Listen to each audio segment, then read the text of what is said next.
Hey guys, in this video we're going to take a look at how you can allow or don't allow adding friends in Game Center on the iPhone 15 series.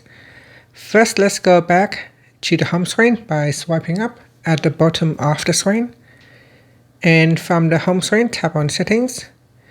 Now in the Settings page, we scroll down, and from here tap on Screen Time. Next, scroll down and tap on Content and Privacy Restrictions. Then in here, tap on Content Restrictions. Next, scroll down to the Game Center section and then tap on Adding Friends. From here, you could choose between Allow or Don't Allow. So allow adding friends in Gaming Center or don't allow. And that's it. Finally, you can tap on the back key to go back to Settings at the top, or swipe up to return back to the home screen.